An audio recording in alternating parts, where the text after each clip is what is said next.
If you need any Xbox or PlayStation codes or anything gaming related, check the referral links down in the description. They'll take you to g2a.com. They already have a discount on most of their goods already, and with the code CHES at checkout, you can get yourself an extra 3% off as well. Hey guys, how's it going? Ches back again, and welcome to episode number 28 of the Inter Milan career mode here on FIFA 15, and I'm not quite sure you're ready for what's going to happen in today's episode. It's an absolute goal fest, an incredible final 3 games to the season here in Serie A. Obviously, with it being the last episode of the year, or last episode with the gameplay of this particular season, because obviously we'll do a season roundup tomorrow, but with it being that last final gameplay episode, I'm not going to show you the league table as we head through this one until the very end, obviously to just raise the suspense, etc., which is what I normally try and do with episodes like this. But as you can see, Genoa are playing a really strange formation. It's similar-ish to the one that Fiorentina played against us and the one that Juve played, but it's more of a 3-4-3 than a 3-5-2. And their defence is a little bit wider, but the midfield is very wide. But we need as many points as we possibly can to try and get ourselves Champions League possible. The slim chance of Champions League football is still available to us if we can get as many points as possible in today's episode. But we didn't start off too well, going 1-0 down early on, as you saw there, but then we get a little bit of a lucky break with the ball dropping to Rodrigo Palacio, but he does really well to drive around the outside of their defence and thread it across to Paulo Dybala. That brings us back on level terms at 1-1, and then again we steal the ball off them in the midfield, and it's Dybala this time on the other side racing away, gets wiped out by the challenge. As far as I was concerned, that was a pretty solid tackle and a genuinely legitimate one, but the referee decided against that fact and decided to point to the spot to give us a pen just a couple of minutes after we'd equalised. See from the replay, he kind of gets man and ball at the same time, and for some reason the game always seems to decide that that is actually a foul, regardless of the fact that they get the ball. Palacio then scores his first goal of the game, and our second, so a goal and an assist for him, and we're now 2-1 in front. And Palacio and Dybala actually creating quite a nice partnership here, to be completely honest. Obviously, Mauro Icardi's been my main striker so far, with alongside Rodrigo Palacio, but Dybala was out injured for 2 or 3 months, but has come back in and really kind of hit the ground running again, which is what he did when we brought him into the club. But Ranocchia comes close with a header there from the corner, resulting from Palacio's first initial shot, and it was a good save actually, but Dybala finds himself on the end of it, and it's a really nice slotted finish. So 2 goals for Dybala now, and we're 3-1 in front in the 64th minute to give ourselves really a nice 2-goal cushion as we headed further into the second half. But we still weren't done. Palacio and Dybala again linking up via Freddy Guarin and Brozovic. It's Dybala running through here, as you can see. Finally gets the ball. A little bit lucky with the way it broke to him again, but obviously with him being left-footed, I'm going to turn onto that left-hand side and slot it into the bottom corner. So a hat-trick for Paulo Dybala gives us a 4-1 win over Genoa away from home, and we couldn't have asked for a better start to the episode where we need maximum points to get ourselves Champions League football, or at least stand the chance of getting ourselves Champions League football. So we head into another away game before the end of the year, this time against Udinese, who are a decent side and actually gave us a very tough game last time we played them. They're playing, it seems a lot of teams right now are playing this sort of 3-5-1-1 or 3-5-2 formation. Fiorentina played it against us in the Europa League final, didn't work for them. Juventus played it against us in the league, and it did work for them. We'll have to wait and see if it works for Udinese. Bit of a rotation side in for this one, as you can see. Marco Sau, Mauro Icardi in up top, with Podolski in behind them, with Nagatamo and Jonathan on the right hand side. Obviously this game came not too long after the Genoa one, so I had to utilise the strength in depth that we have. But in the first minute, literally 1 minute and about 6 seconds into the game, when that foul actually took place, Icardi gets the ball taken away from him. Well, actually, no, he takes the ball away from the defender, and Melka Halber comes through the back of him. And Udinese get a man sent off after 2 minutes in the game. You see, a nice turn by Icardi there. I think it's a bit harsh to send him off this early on in the game, but Udinese effectively now having to play 88 minutes with 10 men, and obviously, with the situation we find ourselves in the league, I really want to take advantage of that, and well, you can't take better advantage of it than scoring a couple of screamers, and we start with a wonderful goal there from Jonathan on his right foot. Obviously hasn't played too much football for us this year, not sure what his future lies, or where his future lies when it comes to the second season, but that is a fantastic finish. Really good strike with the outside of his right foot, and we find ourselves 1-0 up, and Udinese defended very well for the rest of that first half. We actually found ourselves into the second half before the next clear-cut opportunity came there through Lucas Podolski hitting the bar. He actually injured himself in going up for that header, so I actually left him on. He's going to be out for 3 weeks afterwards, so he will miss the final game of the season. But we weren't to be denied a second goal. Podolski's header hit the bar, Musa Sissoko's header hit the back of the net. So we're now 2-0 up and trying to, again, extend the lead if we possibly can, because goal difference could be a factor as we head towards the final league table. But as another red card comes Udinese's way. Obviously, he was the last man, but again, I think he won the ball as well as getting the man. Panagiotis Kone is the man in question that gets sent off here. You see from the replay, can't quite see the full challenge, but the ball definitely goes away, and I think he gets man and ball at the same time, the same way that the Genoa defender is in the previous game. And obviously, as you can see, the free kick was very well put away by Lucas Podolski. Injury or not, he gets himself a good goal there. So we're now playing with 15 minutes left to go against 9 men Udinese, or 9-man Udinese. Jonathan steals it off them, dink it over the top towards Marco Sau. His first touch isn't very good at all. It kind of bounces off his shin, but he does beat the goalkeeper to it. That makes it 4-0, and there's still time left to go for another goal or two by the time we're finished. Davide Santon drops with the ball on the edge of the box. Good shot, and then it takes a deflection. I wasn't sure who it took a deflection off until Mauro Icardi wheeled away in celebration, so it must have come off him. I wasn't too sure though, so I decided to have a cheeky look at a couple of the replays just to make sure.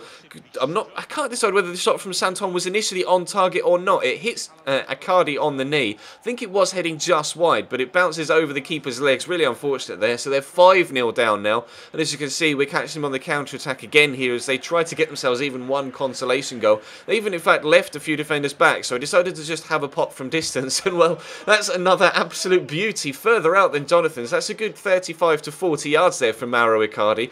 The first goal for him in this game was perhaps slightly lucky with the way it bounced off his knee and went into the bottom corner, but there is no luck involved in that finish. A gorgeous whipped finesse in off the post to give us a 6-0 victory away from home against Udinese. We could not have asked for more from that game. So that's 10 goals in 2 games so far and 6 points from a potential 6. So we need 9 from 9 if we're going to stand a chance of getting ourselves into the Champions League for next season. We're at home to end the year at San Siro against Empoli, so it's going to be an easier game. At least I thought it was going to be an easier game, with Empoli not being the strongest of sides, although they did cause us a few problems last time we played them actually, similar to Udinese. But obviously Udinese, we just battered 6-0 against 9 men, so I was hoping for a recurrence of that particular result in this one, because like I say, goal difference again could work in our favour should we be able to score the amount of goals we need and pick up the maximum amount of points that we need to get ourselves into the Champions League. They're playing a more solid 4-3-1-2 here, Empoli, so it was going to be a lot harder to break them down with more defenders at the back than it was against Udinese and Genoa. But as you can see, they actually had the first chance of the game here in the opening 2 minutes. A bit lucky with the way it came about, with everybody just kind of running into each other on the edge of the box there, but it was a good save by Handanovic to keep them out. And then we grew into the game a little bit more the same way that we did in the previous 2 games. Obviously we went 1-0 down in the Genoa one, but we were able to grow and get ourselves a 4-1 victory. Cavander's clean through here, but he hits the outside of the post, and we come close to our first goal of the game. Not yet on our radar yet though, the first goal, and actually Empoli were going to come forward here, passing it about really nicely. Some very good passing play, decent turn. They completely sold me. I get the tackle in, then it drops straight to another one of their players who smashes it in at the near post. I was really disappointed in Handanovic there that he wasn't able to keep that out, although it was very well struck by their striker. And Chernin Shaqiri goes on a brilliant run here. If they're going to go on a run of really nice passing, I'm just going to plough through them with Chernin Shaqiri. It was actually Mauro Icardi, I think, that had, or Rodrigo Palacio that had the initial final effort, but obviously goalkeeper made a good save. So into the second half we go. Palacio, I think that was a pass there, but he ended up playing it around the defender, and his shot again was well saved by the Empoli goalkeeper. So we're really desperate for some goals here, because we need maximum points if we want to get ourselves that chance of being in the Champions League next year. Palacio turns inside really well, and we get the stroke of luck we needed to get back on level terms. The shot deflected off the defender, it bounces awkwardly into the back of the net, but it goes over the line, and that's all that we were worried about at this particular stage. Then Palacio again shows brilliant feet to get away. One-on-one with the goalkeeper, shot is well saved. Dybala with a chance. How has he put that over? Scored a hat-trick against Genoa, presented him with an open goal there, and he has smashed it well over the top of the bar. Not what we need when we need maximum points. They're trying to pin us in here. As you can see, the defender comes forward to try and pump the ball back into the box, but somehow we're able to break it off them. And that was the man that was furthest back. Got the entire half to myself here. Surely Paulo Dybala can make up for the miss earlier on. Slot it into the bottom corner. He hits the inside of the post and it comes back out again. Real drama here at the end of the season. We need maximum points if we want to get ourselves Champions League football. Palacio has played through in the final minute, turns inside. Surely now we are going to get the goal to give us the victory. He does, slots it away gorgeously. 2-1 the final result here against Empoli. Now we scored a goal in the last minute of the last game of the season, of our last Liverpool season, and that gave us the Barclays Premier League title. Has this last gasp goal against Empoli given us Champions League football for season number 2 here at Inter? £7.5 million is the additional transfer budget bonus for our final position in the league. Did we make it up into third? We didn't make it up into third. Maximum points see us finish 3 points behind Roma. The results were going our way until the final day. Roma lost their third game from last, drew their penultimate game, and then unfortunately picked up a win against Palermo on the final day.